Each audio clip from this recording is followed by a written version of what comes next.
deixar minha aula um pouco diferente. E é isso que é física, é isso que é matemática, é investigar cada componente, cada detalhe da natureza e da vida. Professor, frio e calor psicológico. Pouca gente que morre de frio e calor, né? Sabe? Que psique fraca dessas pessoas, né?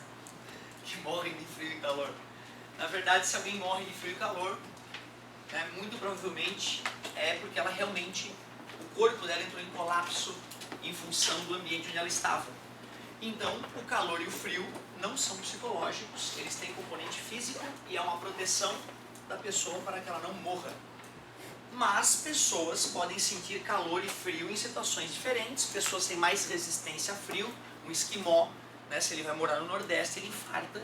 Se o nordestino vai morar na Islândia, ele morre. Então, a não ser que esteja muito protegido, e vai demorar anos, talvez décadas, para se acostumar com aquele novo ambiente. Isso talvez faça as pessoas sugerirem que é psicológico, porque aí se encontra duas criaturas dessa e vão, calor. Calor o quê? Estou, é psicológico. E na verdade não, o corpo dele estava acostumado a ou segurar mais energia térmica, contraindo os vasos capilares na superfície da pele, ou estava acostumado a liberar mais calor, porque não tinha necessidade de se proteger de um frio maior.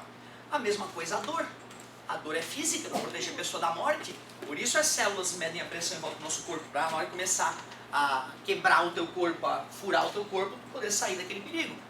Mas tem pessoas que conseguem controlar a dor, certo? A hipnose, por exemplo, as pessoas que são hipnotizáveis, elas podem, algumas pessoas são operadas à base da hipnose, faz tratamento carnal com hipnose, sem anestesia. Então tu vê, o ser humano ele tem a capacidade de controlar a mente dele, né? E outras pessoas especializadas podem te ajudar a fazer isso, mas nem todo mundo é hipnotizável, nem todo mundo tem a capacidade boa de controlar a dor. Tem pessoas que se acostumam com algum tipo de dor e passam a controlar ela e parece que não está sentindo nada. Né? Então tem um componente psicológico, mas tem origem física. Estava dizendo, por exemplo, um cara que no frio, ele aguenta mais porque ele vive muito no frio, mas se um cara que ele vive, por exemplo, no Saara, assim, que de dia é muito calor e à noite é muito frio, ele vai se acostumar com os dois? Ele vai ser Se ele já viveu lá a vida toda, ele já é geneticamente selecionado por esse ambiente. Os que sofriam com as grandes variações térmicas já morreram há muitas gerações atrás. Então, sem dúvida, esse cara ele é mais apto a sofrer grandes mudanças de temperatura do que um cara que vive numa região equatorial. Perfeita colocação. E tu vê, eu estou falando usando um pouquinho de biologia para concluir isso, né? O ideal, como eu já tinha comentado com a galera, é também discutir isso sobre biologia, para a questão ficar multidisciplinar. Mas nunca me perguntem se alguma coisa é física ou psicológica, porque ela sempre será física. Porque as coisas psicológicas são físicas. O teu pensamento é um processo físico que ocorre no teu cérebro, físico-químico. Por isso que a gente sabe que um dia os computadores terão tão foda de processamento que eles começarão a pensar, a achar, a querer, a desejar, a achar ruim e bom, questionar. Então, isso é uma coisa que a maioria dos caras da área estão convencidos que vai acontecer. O pensamento é devido à complexidade do cérebro. O fato de tu estar consciente de que tu está aqui, supostamente, é um artifício do cérebro. Olha que viagem. Muito doido isso. Eu fiz a mesma pergunta para a professora nos 3 segundos e ela falou que tudo é psicológico, frio, calor. Ela me deu essa resposta. Eu acho que ela... Esse é um momento perigoso. É um momento perigoso porque muitos colegas já acabam, né, brigaram em função desse tipo de momento. Eu acho que ela quis dizer justamente o que eu falei para ti, que duas pessoas têm medidas de frio e dor diferentes. Por isso que tem um componente psicológico. Pergunta para o professor de física, né? Pô, o que é sentir calor? Fisicamente falando, vocês sabem me dizer o que é sentir calor? Por que está sentindo calor? Temperatura corporal baixa em reação de... Sentir calor, a troca de calor na superfície da pele está aquém da geração de calor pelos processos biológicos, certo? Para que o teu corpo funcione, ele tem que estar a 36,5 graus, não é isso? E como o ambiente geralmente está mais frio que isso, então tem calor fluindo. Eu não te falei nada de calor ainda, né? É esse ano que eu vou te ensinar, por isso que tu ainda não sabe, certo? Então tu vê, e a professora não precisa lembrar dos detalhes técnicos do que é fluxo de calor. Como ela é uma pessoa das humanas, ela com certeza vê o fenômeno muito mais psicologicamente. Mas eu sei o que é calor, né? Então é diferente, por isso que eu posso afirmar que a pessoa se sentir frio ou calor é a troca de calor pela superfície da pele que está aquém ou além do necessário para o corpo manter a sua temperatura. E aí então o corpo vai usar artifícios para a temperatura voltar ao que era. Por exemplo, se tu está com muito frio, o que começa a acontecer com o teu corpo? Frio quer dizer que está perdendo muito calor. Ou tu vai te cobrir, ou tu vai começar a tremer. E a tremer, teus músculos se esfregam e geram calor, por atrito. Então tu vê, é o corpo gerando calor. Se tu está com muito calor, o que começa a acontecer? Tu começa a suar. O corpo joga uma película de líquido na tua pele e esse líquido vai para o estado gasoso, uma reação endotérmica, roubando mais calor do corpo do que se ele estivesse seco, tendendo a baixar a temperatura do corpo, já que ela estava um pouco mais elevada do que deveria, certo? Então são processos físicos e pessoas diferentes podem reagir diferente a isso, dando a sensação de que é alguma coisa que é a mente que controla. Né? Se fosse assim, o esquimó andava pelado. Né? Se fosse assim, eu poderia continuar vestindo terno preto no Brasil todo de lã, como acontecia tempos atrás, e as pessoas não iam estar infartando na rua de calor. Né? E a gente sabe que não é assim, o corpo começa a pirar, começa a ficar doido, ou de frio, né? Pode morrer, obviamente, como a gente sabe disso, ou o calor, tu pode desmaiar e posteriormente morrer, como acontece mais comumente ainda. Se tu for de tremer, se alguma pessoa, qual que é o motivo que a pessoa, por exemplo, se uma pessoa está sentindo vergonha, ela começa a ficar meio tremendo assim, ou também ficar avermelhada. Aí tem que falar com um neurocientista, eu não posso te explicar isso. Ele vai te explicar provavelmente, quando a parte que controla a consciência da pessoa é o lóbulo não sei o que. Essa parte está conectada por neurônios com a parte motora, a parte que coordena, né, a parte de coordenação motora.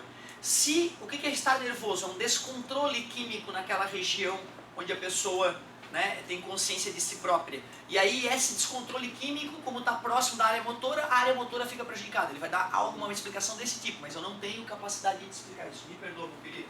Outra questão legal, né? A colega trouxe de matemática. A maçã custa 20 pila. Abacate custa 25 pila. A toranja custa 30 pila. Quanto custa a fruta do conde? Né? Eu não gosto muito desse tipo de questão por uma prova de matemática, porque ela envolve criatividade também, ela não é só técnica. Se eu estivesse dando aula de PA para ti, progressão aritmética, tu, tá, beleza, 20, 25, 30, 35 a 40 a próxima, beleza. Certo? Você estava indo de 5 em 5, era só somar 5. Só que se eu não estou falando que é progressão aritmética, né? Se eu boto uns nomes esquisitos de fruta, o cara já vai achar que tem a ver com o nome da fruta, que é a letra, que é não sei o quê. Então tu vê, né? É uma questão interessante. Eu falei para a colega, eu acho que eu não resolveria. Eu acho que não, eu nem esperei, nem pensei muito nela. Falou, é tanto por causa disso. Eu duvido que eu fosse pensar nisso. Outra questão mais legal. Era só botar mais 5. Uma custava 20, outra 25, a outra 30. Então a próxima custaria 35. Era só de 5 em 5. Outra questão um pouco mais elaborada que eu vou te ensinar a resolver esse ano. 25 cavalos. Corridas de 5 em 5 cavalos. Tu quer escolher quem são os 3 mais rápidos. Quantas corridas no mínimo tu vai ter que assistir? Certo? Essa eu mostrei ali como é que era o cálculo. Mais ou menos ali. Eu vou te mostrar como é que a gente faz esse tipo de conta. Fatorial, 25 fatorial sobre 20 fatorial, 5 fatorial. Uma combinação. Aí dá uma multiplicação bem doida. Eu vou te mostrar isso esse ano. Então eu não vou gastar energia com isso agora, né? Porque depois eu vou ter que trabalhar tudo isso. Sempre fiquem à vontade. E vocês vão perceber que muitas das questões eu não resolvo. Certo? A não ser as questões técnicas, né? De vestibular, da nossa área, a grande imensa maioria eu vou conseguir resolver. Mas algumas não. Lembrem-se do ITA, do IME. Lembrem-se das Olimpíadas de Física e Matemática. Então nunca se esqueçam. Eu te ensino o básico do básico do básico. As minhas provas são todas ridículas. E o aluno que estuda um pouco mais, tira 10. O aluno que estuda um pouco mais tira 10, vocês sabem disso. Eu lembro disso porque sempre quando eu pego a recuperação, eu fico muito magoado, eu fico pensando, meu Deus, que vadiagem. A mesma questão, o cara continua errando. É a mesma coisa. E tem cara lá no terceirão que ainda não sabe somar vetor, cara. Eu boto lá e certo, sabe, bom dia na cabecinha, desenho restante. Tem cara que está no terceirão e não consegue fazer isso. Não venha me dizer porque a física é difícil, que o Otávio é um babaca. Não, não mete no meu. Assume, tu é vadio. Tu não estuda. Porque se tu estudasse, tu é ridículo. Uma criança é capaz de fazer isso. Então reflitam. Aí tem um ou outro que é mais estudioso, eu fico com vergonha dos caras. Porque eles comentam a boca pequena. Por a aula do cara, a prova do cara é ridícula, de fácil. Eles comentam. Pra tu ver que merda. Nós temos que mudar, e tu sabe, né? Agora é lista de exercício e questão de vestibular. Acabou. Aí vai ficar mais fácil, porque as questões de vestibular são mais fáceis da minha prova. O problema é que eu te entrego a questão, entendeu? E tu na vadiagem não estuda a questão que tu tem que saber. Então nós vamos fazer diferente, para ver se tu com a tua maturidade vem comigo. Vamos à geometria euclidiana, que agora eu me empolguei. Tinha postulados, Euclides. Quantos nós já falamos? 6? Achava que era menos. Vamos revisar os postulados. Belo dia 27, quase no meio do ano. Fala, meu querido. Na corrida dos cavalos, não é 5? Com 5 corridas... Os cavalos correriam, tu perderia o menor tempo de evoluir mais rápido. Ah, não, a questão não falava em cronômetro. A questão não falava em cronômetro, né? Eu tenho que competir cavalo com cavalo, teoricamente, para poder dizer quem é o mais veloz, entendeu? Então todos os cavalos deveriam correr com todos os cavalos. Então seria tipo, Mas repetir seria quadrado menos. Não, por eliminatória ainda daria para fazer em menos corridas. A questão não falava em fazendo eliminatória. Certo? Então assim, ó. não, tipo, bota 5 cavalos, pega os... Pois é, olha só que interessante. É por isso que é delicado fazer o que a colega fez. Ela trouxe uma questão escrita num papel. Eu gosto de questão com fonte, entendeu? A questão feita por gente. Porque assim, ó. Uma questão como essa na prova, se o cara faz um texto explicando o contexto, ele pode dar a resposta que ele quiser. Ah, 9 cavalos infartaram, então o campeão é 1 cavalo. Pronto, uma corrida só precisou. Certo? Porque os cavalos nem precisaram correr porque morreram. Tá entendendo o que eu quero dizer? Se tu vem com um chorumela, tu responde do jeito que tu quiser. Mas se é para fazer exatamente como está escrito, tem 25 cavalos, os cavalos correm de 5 em 5. E eu quero escolher os 3 mais velozes. Não falou em tempo. Não falou que tu vai ter um cronômetro. Certo? Porque se eu tiver um cronômetro, realmente, eu faço 2 corridas. 5 e 5. Ah, é 25, desculpa. É verdade, 25 cavalos. 5 corridas, eu confesso. Só que, como ele não me explicou que eu poderia usar esse tipo de artifício, a resposta é inválida. Eu teria que fazer combinação. Mas beleza, depois a gente discute isso, galerinha. O que eu estou feliz é que a galera está trazendo coisas novas, a aula fica menos burocrática, menos... Mas vamos ao Euclides. Geometria euclidiana. Euclidiana. Ponto, conceitos primitivos. Ponto, reta e plano. Ponto, não tem comprimento, não faz parte de nada, só localiza uma região do espaço. Reta é aquilo que tem comprimento e nada mais, não possui espessura nem largura, só comprimento. Plano é aquilo que tem largura e comprimento, mas não possui espessura. São ideias, não existem. Na prática tem coisas que nos remetem a esses elementos. Parece um ponto, lembra uma reta, lembra um plano, mas essas coisas são ilimitadas. E aí depois dos conceitos primitivos, que acabamos de revisar, conceitos primitivos, vem os postulados. Vamos de postulados. Ponto, reta e plano. Não custa, né? Ponto, letra maiúscula, reta, letra minúscula, plano, letra grega. Para representar. Frescurites matemáticas. Postulado. Nós falamos que por um ponto passam infinitas retas, isso eu lembro. Nós falamos que por 2 pontos distintos passa uma reta só. Nós falamos que 3 pontos não colineares passa um plano só por aqueles 3 pontos não colineares. Nós falamos... O que mais que a gente falou? A gente tinha falado mais, eu lembro. Uma reta infinitos planos. Uma reta infinitos planos. Por uma reta podem passar infinitos planos, eu posso passar infinitos planos por essa reta. Uma reta corta um plano em 2 semiplanos. Um ponto corta uma reta em 2 semi-retas. E um ponto corta uma reta em 2 semi-retas. É isso aí, eu acredito que tenha sido por aí os nossos postulados. Certo? Agora tem uns postulados que parece que é meio bobo assim, mas que é importante também para a gente depois continuar na geometria euclidiana. Em uma reta tem quantos pontos? Infinitos. E fora dela? Infinitos. Então até isso é o que eles falaram. Ó, vamos lembrar que se eu imagino uma reta, eu posso imaginar infinitos pontos nela. E existem também infinitos pontos fora dela. Então a gente vai dizer, né, que pertence ou não pertence, que nem a gente usava em conjunto, lembra? O exinho? Pertence ou não pertence. Se o ponto está na reta, pertence à reta. Se o ponto está fora da reta, não pertence à reta. Bem tranquilo. E um plano? Quantos pontos tem num plano? E fora dele? São postulados. Me prova. Não dá.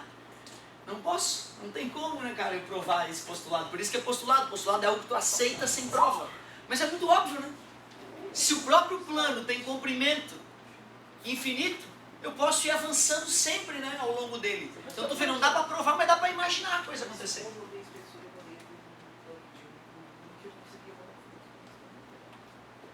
Não entendi. Se um ponto ele não tem dimensão, eu posso ter um plano de 1 centímetro por 1 centímetro e aí botar infinitos pontos igual. Mesmo que, entendi a tua colocação, mesmo que o plano fosse limitado, ele não é, o plano não é limitado. Mesmo que eu limitasse o plano pela ideia de que ponto não ocupa espaço, ainda assim caberiam infinitos. Interessante raciocínio, ótimo. Desculpa, não sei se vai ser a mesma pergunta, porque eu não tenho saber, mas se o plano ocupa um espaço infinito, então quer dizer que ele não vai ocupar todos os infinitos pontos?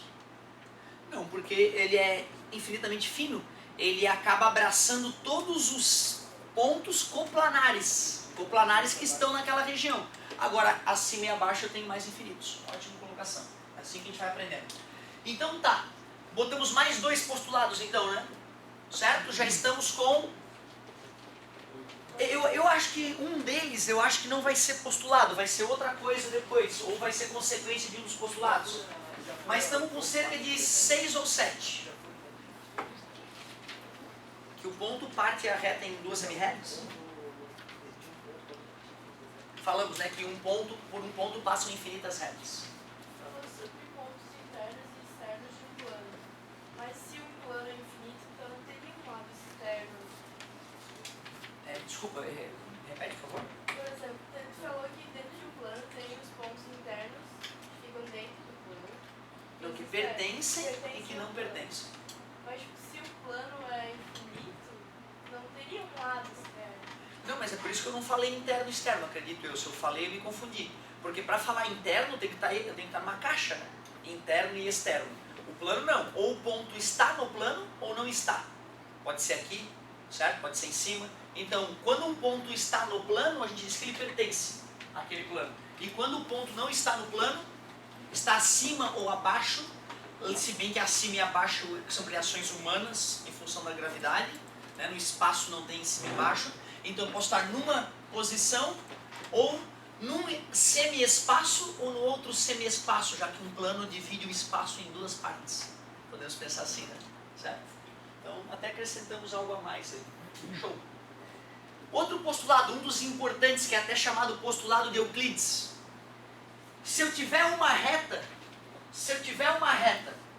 e um ponto fora dela, quantas retas paralelas àquela eu posso traçar passando por aquele ponto?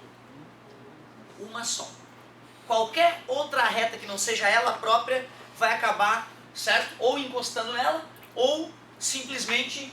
Porque assim, essa reta, vamos supor que ela está alinhada com esse plano que é o quadro. Aí eu vou passar uma outra reta passando por aquele ponto. Só ela é paralela. Porque mesmo que eu não fizesse elas encostar, se eu fizesse a reta sair do quadro, elas já não são paralelas, né?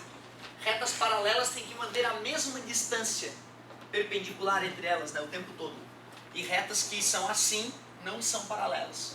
Aliás, vocês sabem o nome de retas que são assim? Aí eu pedi para ler. Ortogonais assim, mas assim. Reversas. Reversa na leitura, parabéns, eu fico feliz, ó. Adivinha, né? Leu, porque era o que tinha que fazer, né? Lá tu ia aprender isso, se tivesse lido tu saberia que retas que não se cruzam são reversas. E se elas não se cruzarem e fizerem 90 graus uma com a outra, tá vendo? Aí elas são chamadas ortogonais. Retas que se cruzam, como nós vamos ver já, são concorrentes. E se cruzarem fazendo 90 graus, ganham o apelido de perpendicular. Certo? Tu vê, né? Perpendicular e ortogonal são coisas diferentes. Né? A gente usava como sinônimo até então, né? Agora que a gente está ficando mais técnico, a gente vai ter que saber diferenciar esse tipo de coisa. Postulado de Euclides foi... O que está faltando de postulado, hein? Deixa eu ver. O que faltou? Postulado 1 foi, concorda? Uma reta, infinitos pontos, dentro e fora dela. Dentro e fora não, né? Pertence ou não pertence a ela.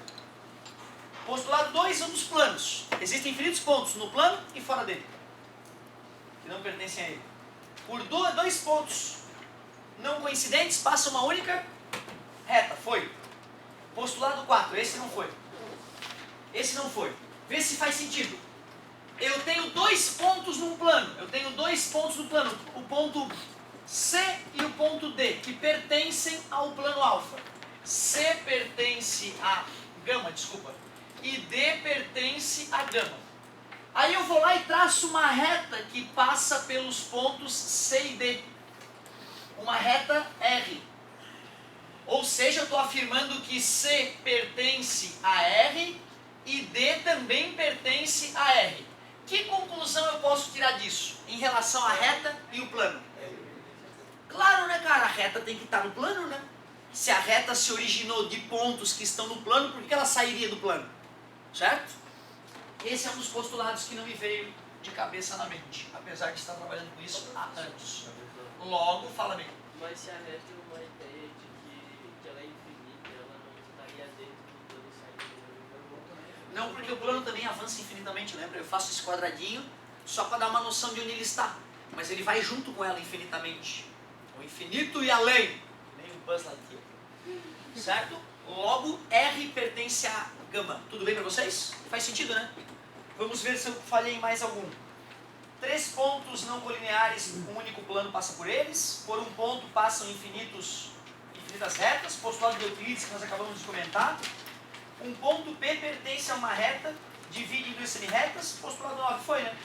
Então foi. Tinha só falhado mesmo a ideia de que se 2 pontos pertencem a um plano, a reta que passa por eles também pertence a um plano. Absolutamente, tu tinha falado que uma reta por uma reta passam infinitos planos, certo? Esse não é um dos postulados, mas é fato também, tá? Certo? Da mesma forma que por um ponto passam infinitas retas, por uma reta passam infinitos planos. Tudo bem para vocês? Consegue visualizar isso? Show. Como? Desenhasse no quadro a aula passada. Pô, cara, eu vou te falar que eu nem sei se eu tenho essa capacidade toda. Mas assim, né? Eu poderia pegar, fazer um plano aqui, colocar uma reta ali e mostrar que tem pelo menos um outro plano aqui, né? Que vem aqui para baixo, que também passa por ela, e aí depois, só com a mãozinha mesmo, botar mais plano ali, né? Encaixando mais planos ali. Muito bem. Otávio, ali ó, se tu falou que pelo ponto teria que passar uma reta... Só existe uma reta paralela à outra. Mas se eu pudesse colocar infinitas que não passam no ponto, seria infinito menos Tá, tu quer assim, ó, tu quer retas paralelas, né? Retas paralelas são infinitas. infinitos, que não passam pelo ponto. E que não passam pelo ponto, só tem aquela reta. Então, só desse conjunto infinito, tem um elemento conhecido que não faz parte desse conjunto. Né? Não há problema dizer que é infinito menos 1. O resultado continua dando infinito, né? Só que o infinito, uma unidade é menos que o infinito anterior, sabe? E isso pode parecer incômodo, mas na faculdade de matemática, algumas cadeiras, nós vamos trabalhar e comparar infinitos, né? Em cálculo D. Em cálculo D a gente faz esse tipo de comparação, né? Tem infinitos que tu percebe que eles são equivalentes, mas em alguns casos tu vê que um infinito é maior que o outro. E dá pra tu comparar, então, números infinitos. Muito bizarro, né? Ô, galerinha, eu acho que depois desses postulados já tem umas questõezinhas pra corrigir, né? Vamos corrigir essas questõezinhas, então, agora que a gente já falou da matéria.